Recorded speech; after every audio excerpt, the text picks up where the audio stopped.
Alors, bonsoir. Bonsoir. Pourquoi est-il important pour votre film d'être nominalisé au prix Lux? Euh, pour plusieurs raisons. D'abord, c'est vraiment un honneur, puisque de faire partie des 3 finalistes, ça veut dire que on est quand même entouré de 2 autres films, Tony Erdmann et Ma vie de courgette, qui sont 2 films formidables. Donc voilà, déjà pour un petit film, parce que c'était un petit budget et on a eu voilà, beaucoup de mérite à arriver à le faire. Donc faire partie des 3 finalistes du prix, en plus d'un prix européen, donc qui concerne voilà, toute l'Europe, et avoir éventuellement la possibilité donc, d'être montré dans énormément de pays, puisque ça s'accompagne d'une traduction et du sous-titrage du film. Ça, c'est vraiment un honneur, et puis c'est très enthousiasmant. Et vous?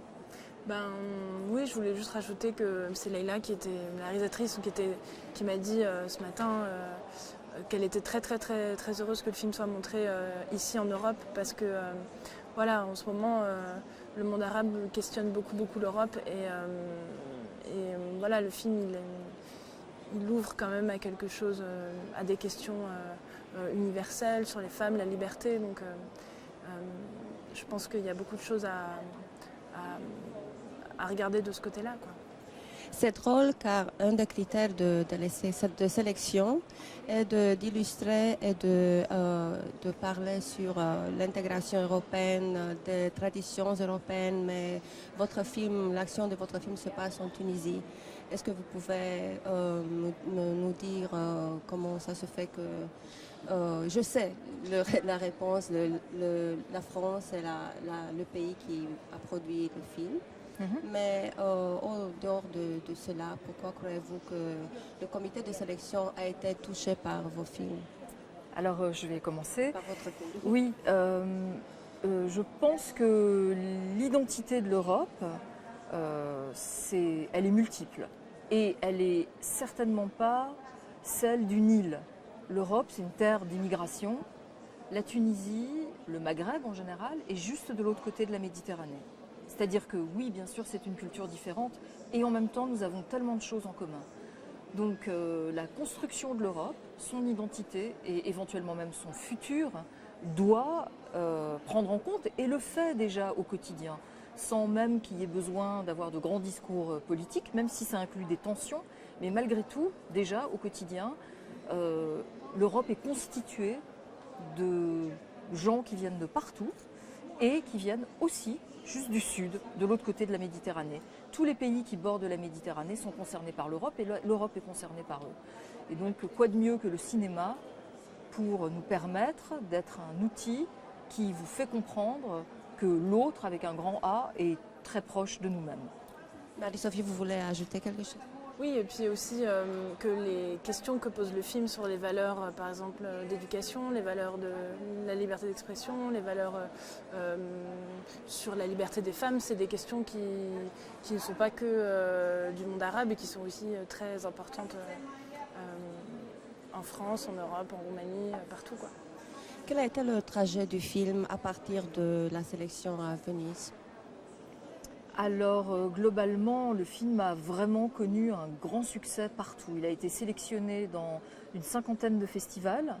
Il a reçu plus d'une 30aine de prix. Et donc l'accueil a été vraiment très très bon. Enfin, Leïla, elle a fait le tour du monde avec le film. Avec son premier film? Avec son premier long métrage. Donc c'est vraiment une belle histoire. Enfin, je crois qu'elle a dit ce qu'elle avait envie de dire dans sa langue maternelle, en filmant dans son pays d'origine. Je crois que c'est vraiment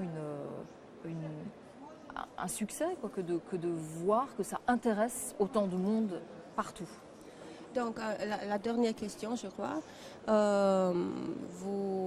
Dieu vous demande, je peux vous donner une chose. Vous avez à choisir parmi le Grand Prix en Venise et le prix ou une nomination au prix Lux. Qu'est-ce que vous allez choisir? Les deux. Oui, les Pas deux. les deux. Je sais pas, c'est Leïla Les deux peut-être qui sont devrait différents, répondre. et les deux sont très, apportent beaucoup de fierté. Donc On ne peut pas choisir. Non, c'est trop difficile de choisir.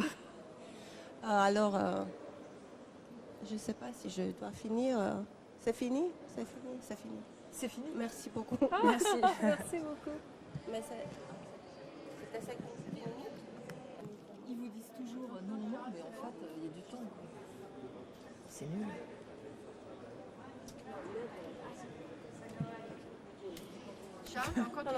Oui, je sais. Le projet est né et comment se fait que vous l'avez produit? Vous avez dit au séminaire que vous avez rencontré Leïla à Paris. Comment ça s'est fait? En fait, j'ai rencontré Leïla à la FEMIS, qui est une école de cinéma.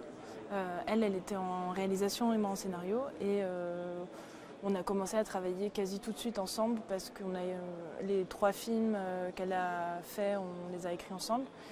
Parce qu'on avait très envie de parler des femmes, de la liberté, et on s'est retrouvés tout de suite là-dessus. Et on avait aussi très envie de raconter des histoires, ce qui n'était pas forcément le cas de tout le monde. Et ensuite, l'idée du film, on avait déjà écrit un court-métrage ensemble, qui était notre travail de fin d'études, enfin le travail de fin d'études de Leïla. Et c'était l'histoire une histoire mère-fille, sur une jeune fille qui découvre... Qui est un peu montrée du doigt par sa communauté parce qu'elle est trop libre. Et c'était en Tunisie. Et c'était déjà en Tunisie. Donc le film a été un peu une continuité de ce travail-là qu'on avait déjà commencé. Et puis ce qui a été fou, c'est que pendant qu'on travaillait ensemble, il y a eu le printemps arabe. Donc tout d'un coup, les choses ont été possibles pour elle à raconter et à dire choses qui n'étaient pas possibles avant en Tunisie. Quelles ont été les difficultés de faire un film en Tunisie? Écoutez, il n'y en a pas eu tant que ça. C'est-à-dire qu'on a réussi à avoir le peu de financement auquel on pouvait prétendre. Mais en France, on a eu l'aide au cinéma du monde, qui est le seul fonds qu'on peut obtenir pour un film en langue étrangère. On a également eu d'autres fonds qui étaient des fonds internationaux, des fonds arabes. On a eu le ministère de la Culture de la Tunisie. On a eu un fonds suisse aussi. Donc on a glané ici et là tous les fonds auxquels on pouvait prétendre. Ce qui fait au final un petit budget. Mais Leïla, elle était, je crois, vraiment très décidée. Elle savait très bien ce qu'elle voulait. On a mis longtemps à faire le casting pour être sûr de trouver la bonne comédienne. C'était très important. Trouver le bon musicien. Khayyam, qu'elle a vraiment choisi aussi. Et donc au final, le tournage en Tunisie s'est bien passé. Donc on n'a pas eu d'obstacle majeur à surmonter. Merci. Merci. Bonne chance. Merci beaucoup. Merci beaucoup.